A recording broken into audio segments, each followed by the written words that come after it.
ჩინური მეტაფიზიკის სპეციალისტი ირინე აღაპიშვილი არის ჩვენთან და ძალიან საინტერესო თემაზე ვსაუბრობთ. მე ზუსტად ვიცი, რომ ჩვენს მაყურებელსაც ძალიან აინტერესებს და მეც ერთი სული მაქვს, ესე იგი მნიშვნელოვანი დღეები იანვრის თვეში და მისტიკა.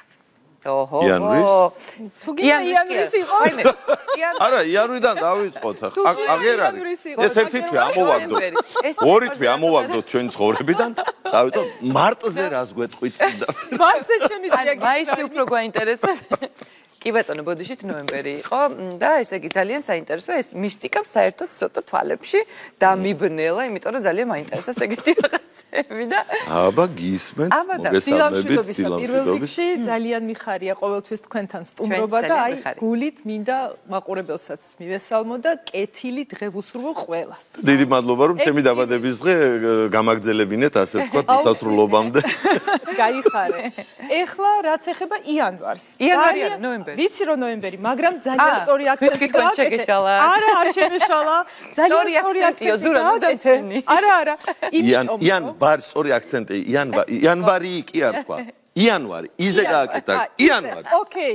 რაც თავარია, მართლა ძალიან სწორი აქცენტია და რატო? ჩინური მეტაფიზიკის მიხედვით ყოველ წელს არის ყველაზე ხშირი კითხვა, როდის დგება ახალი წელი? იმიტომ რომ ვიწყებთ ლამის ნოემბრიდან და მერე მიდის კამათი კი.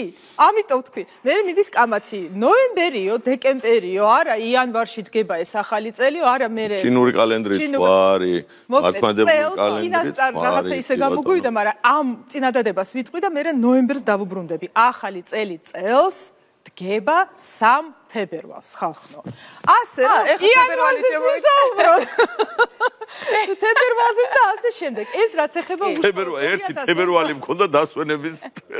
ახალი წელი და მე დამესვენა და 3 თებერვალსაც ახალი წელი ყოფილა. გილოცავ დამდეგს ახალი წელი. კი ბატონო, ეხლა დამდეგ 3 თებერვალს. ხო და ანუ თებერვალში 3 თებერვალს 2025-ზე მაქვს საუბარი, დგება ახალი წელი ჩინური მეტაფიზიკის გადმოსახედიდან, მზის კალენდარის მიხედვით, ეგრეთ წოდებული გველის წელი. აი ესე სრულყოფილად მინდა დავასრულო ეს წინადადება, რომ მეტი კითხვა არ იყოს. ეხლა რატომ გავამახვილე ყურადღება ამ გველზე და ახალი წლის დადგომაზე? ეხლა დგება ნოემბერზე მაქვს უკვე საუბარი და დავუბრუნდი ნოემბერს. ის გველის არ და ეს გველის წიცილის.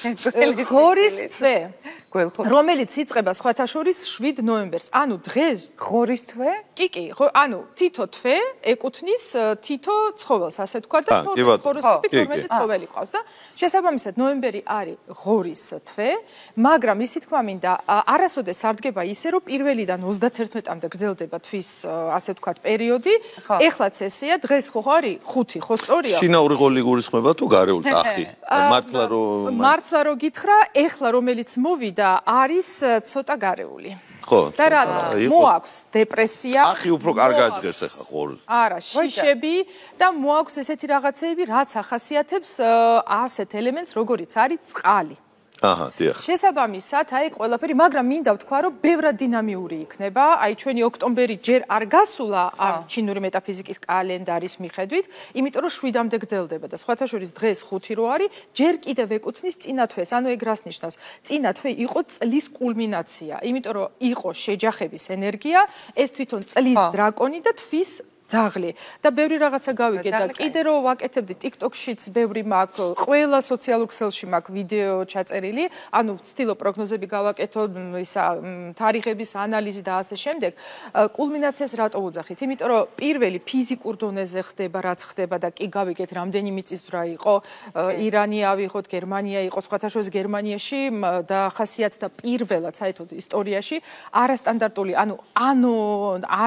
ანომალიური თუ რა ვარქვა არანორმალური მინდოდა მე თქვა, მაგრამ ორივე შეეფერება კი. და სხვათა შორის ეხლა თუ მივაქცევთ ყურადღებას, რაც ხდება ვალენსიაში, ახლა პოლონეთში და იმაში, წყალი გადმოდის პირველ ფლანგზე და შესაბამისად ის შეჯახება თუ იყო მიწაზე და მიწის ელემენტებზე გვაქვს საუბარი, აქ უკვე გადმოდის წყალზე ეს ფიზიკურ დონეზე. ყველა ვხედავთ რა ხდება ახლა კონკრეტულ დროს ესპანეთში და ვალენსიაში და პოლონეთიც ნახე გუშინ, ჩეხეთიც დაემატა და სამწუხაროდ კიდევ გავიგებთ მსგავს სიახლეებს სამწუხაროდ, მაგრამ მზად უნდა ვიყოთ. რა თქმა უნდა, იმედია, მსხვერპლი არ მოყვება, რაც თავარია, რადგან ხოლო სიახლეებს რაც ეხება, აი გამოშვება რო იყო, ვუსმენდი, რა თქმა უნდა და დღეს არის 5 ნოემბერი და კი ვიცით, რომ საინტერესო დღე არის და არჩევნები არის, რომელზეც ბევრი არის დამოკიდებული, რატო გავამახვილე ყურადღება, იმიტომ რომ ჯერ კიდევ როგორც თქვი, ეკუთვნის წინათვის ენერგიებს, ანუ შეჯახების ასპექტი არის ნომერ 1 პრიორიტეტში და სხვათა შორის TikTok-ზე დავდე სპეციალურად გუშინ სულ ვცდილობ, რომ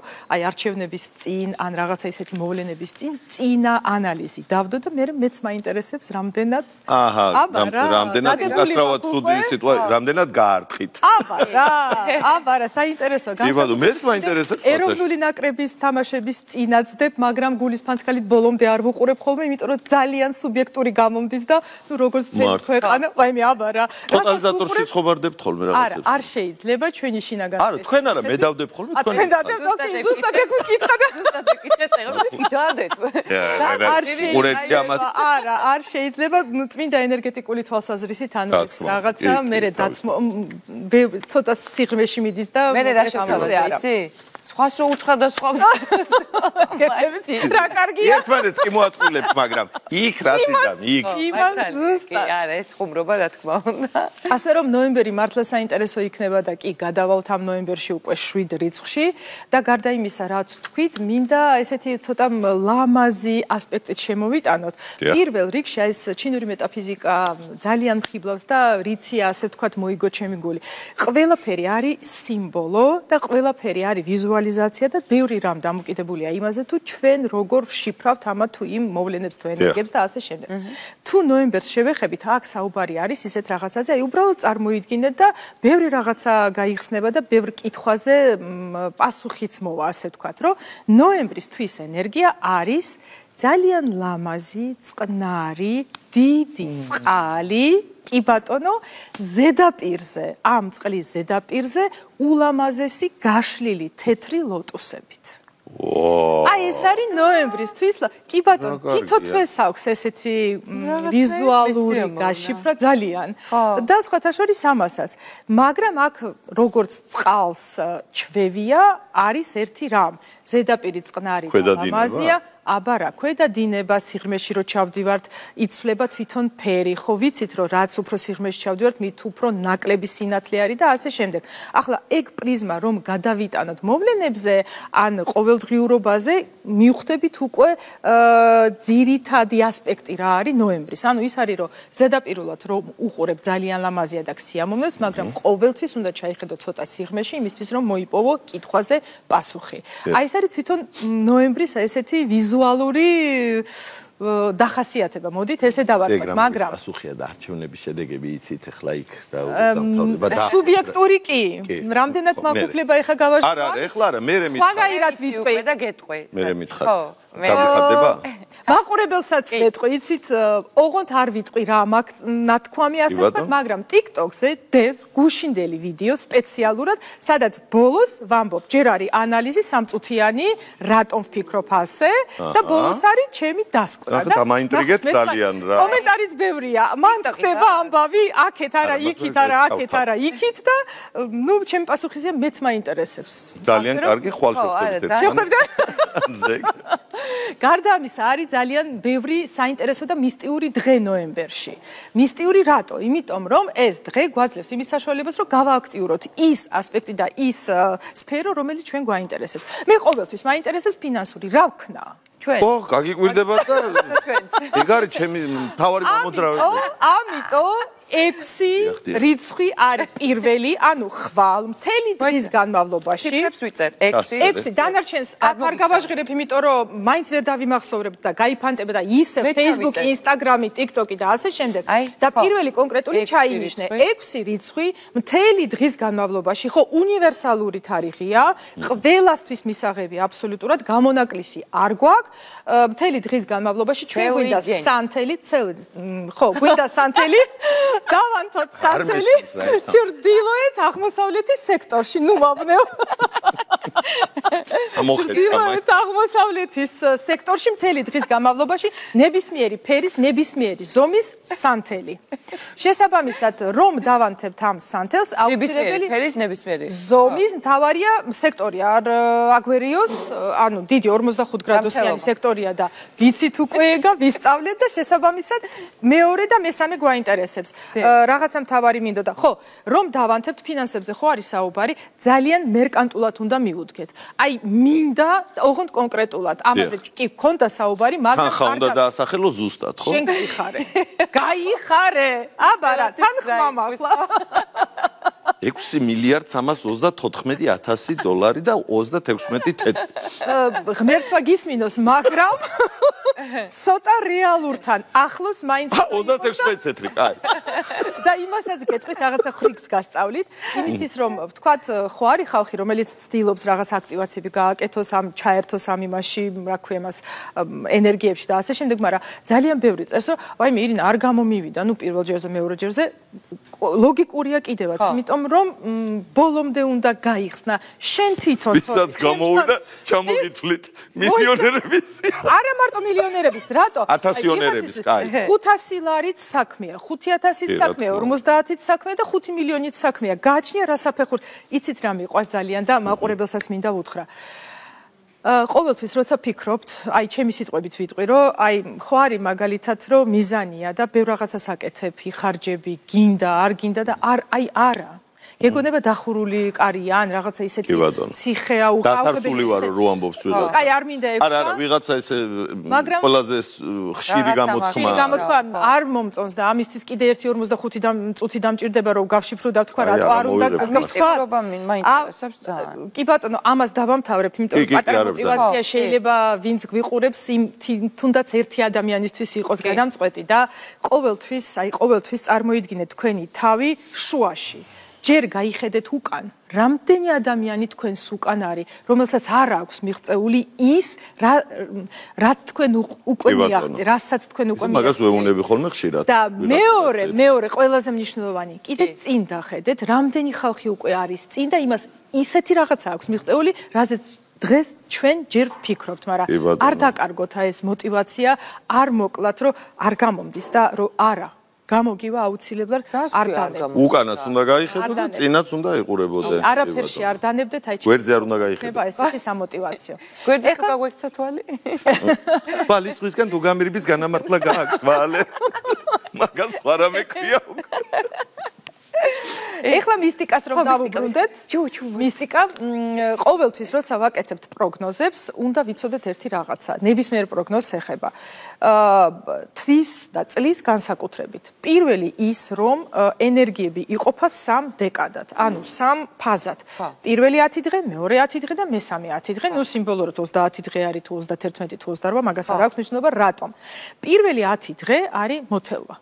მეორე 10 დღე არის შუაგული. ანუ უკვე დინამიკაში შევდივართ უკვე კარგად. ყველაზე საშიში თუ ყველაზე კარგი, მოდი ნეგატივიც და პოზიტივიც გადავიყვანოთ ცოტა მაღალ რანგში. ყველაზე კონცენტრირებული, მოდი ეგ სიტყვა გამოვიყენოთ, არის მესამე დეკადა. ანუ თვის ბოლო 10 დღე არის ყოველთვის ყველაზე დატვირთული. ეგ კი ეგ კარგი თვალსაზრისით თუ ცუდი თვალსაზრისით უკვე დამოკიდებულია ადამიანის ინდივიდუალურ რუკაზე და იმ მაჩვენებლებზე, რომელიც გვაქვს ჩვენ დაბადების მომენტში მოპოვებული, მაგრამ აი ეს კონცენტრაცია ხდება ბოლოს. და აქ კონკრეტულად ნოემბერზე რატომ მინდა ვისაუბრო დღეს? იმიტომ რომ ეს თუ წინათვე ოქტომბერი იყო 2024 წლის კულმინაცია ჩვენი დრაკონის და ძაღლის შეჯახება, ეხლა ნოემბერი არის გენერალური რეპეტიცია 2025 წლის რატომ? იმიტომ რომ ეს არის თვე ღორის, როგორც თქვით, და წელი მოდის გველის. და გველი და ღორი არის ანტაგონისტი ერთმანეთის, ანუ მოპირისპირე მხარეს არიან და არ უყვართ ერთმანეთი და ეჯახებიან კიდევაც. მაგრამ ამ შეჯახებებსაც აქვს სულ 6 ეგეთი შეჯახება არის, 6 წყვილი, ანუ 12 ცხოველი, თითო ცხოველს ყავს თავისი ანტაგონისტი. შესაბამისად, რატომ ვაბობთ, რომ ეხლა არის გენერალური რეპეტიცია. განსაკუთრებით იმ ადამიანებისთვის საყურადღებოდ ვამბობ, ვინც არის დაბადებული ღორის წელს, ან გველის წელს. რატომ? დაუკვირდით ეხლა ნოემბრის მოვლენებს. აი პრაქტიკულად შეგვიძლია ავიღოთ ფურცელი და ჩავინიშნოთ დღეების მიხედვით. განსაკუთრებით ბოლო 10 დღე გვაინტერესებს, რაზეც უკვე თქვი, რომ აი ეს მესამე დეკადა ყველაზე კონცენტრირებული არის. რატო? იმიტომ რომ პრაქტიკულად იქნება დუბლი 2025-ში. ეხლა ვიღაცა იტყვის, მე ღორის წელს ვარ დაბადებული და გველის წელი რომ მოდის, მე როგორ ხო, მე რა? და პირიქით ვიღაცა იტყვის, მე მის გველის წელს ვარ, რამე, გველის წელს ვარ დაბადებული და ღორი, რამე. ზუსტად ეგ არის. რა თქმა უნდა, მაგას აქვს ძალიან დიდი მნიშვნელობა და მინდა გითხრათ, რომ ეს ადამიანები, ვინც ამ 2 წელიწადს არის დაბადებული, ძალიან გამორჩეული ხალხია და რატო? ამ შეჯახებებსაც აქვს თავისი ხასიათი და მახასიათებლები. ზოგი არის დამანგრევებელი მართლა და უნდა ვიზრუნოთ იმაზე, რომ როგორ ავარიდოთ თავი. და ზოგი კი შეჯახება კი არის, კი რაღაცას გვიბიზგებს, მაგრამ ყოველთვის არის კარგი ცვლილებების მომტანი. აი, ამ შემთხვევაში ეგ წყვილი კარგი ცვლილებების მომტანია და პირველ რიგში დამოკიდებულია იმაზე, თუ ანუ გველი და ღორი, რომელ სვეტში ვიცით, რომ სულ 4 ადგილი არის რუკაში და დამოკიდებულია სად არის წარმოდგენილი. ჩვეულებრივ ენაზე რო ვისაუბროთ, ეს იქნება ან გარე პირობები, ან ბაზარი, ანუ ფინანსური რაღაცა აქტივობები, ან კიდე სამსახურეობრივი მოვალე, ანუ გარეთ რაც ხდება ყველაფერი. მომდევნო არის უკვე ჩვენი მშობლები, ურთიერთობა და ყველაფერი ამ ასპექტს რაც ეხება.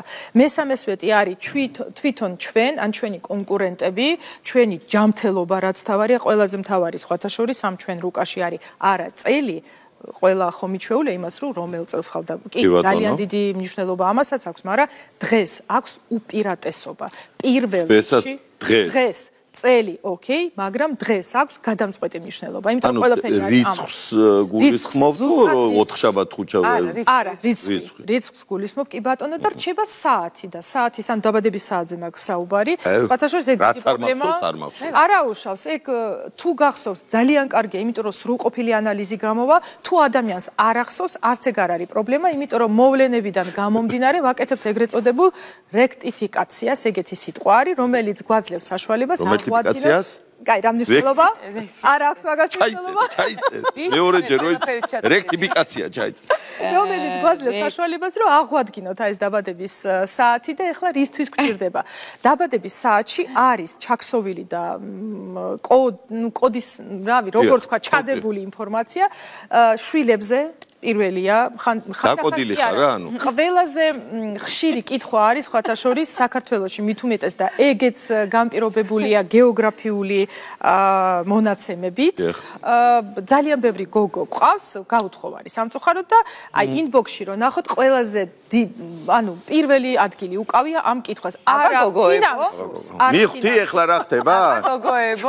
არა ფინანსურს, არამედ აი ამას სიყვარული დაწყვილება როგორ გავთხოვდეთ და ნუ ბავშვები ცალკე თემა და თუ ამ ბავშვების გაკეთება როგორ მაგეცას ახსნა უნდა კიდე? დიახ. გარდა ამისა ჩვენ ამაზე გქონდა საუბარი. როგორ სად, რომელ საათზე და ასე შემდეგ. კაია. ამოწერილი ტაბლეტი ვითროლ. ვაიმე, ვაგვიანებ. და კაი, გაგიმხელთ ამასაც, რომ რეალური მაგალითები არის, რა თქმა უნდა, ვერ დავასახელებ სახელსა და გვარს, მაგრამ ეკოს გაკეთება არ დაგჭირდა, იმიტომ რომ ანალიზის შედეგად წავედით იმ ქვეყანაში, სადაც გეოგრაფიულად, ანუ გვჭირდებოდა იმ ქვეყნის მონაცემები და იმ ეხოს არა, ეკოს აი, მაგაზე სხვა დროს ვისაუბრებ. არ ვიცოდო. ეკო მეთქი არა. მეც ეკო არა. და შესაბამისად გამოვიყენეთ ის თვე, რომელიც საჭირო იყო კონკრეტულად იმ ადამიანისთვის და ბევრი სხვა რაღაცა არის, რაც ანუ ეკოზე ცალკე უნდა ვისაუბროთ აუცილებლად, იმიტომ რომ ესე თავი გეუბნება, გეგონება ხო ვიცით ყველაფერი. ეკო.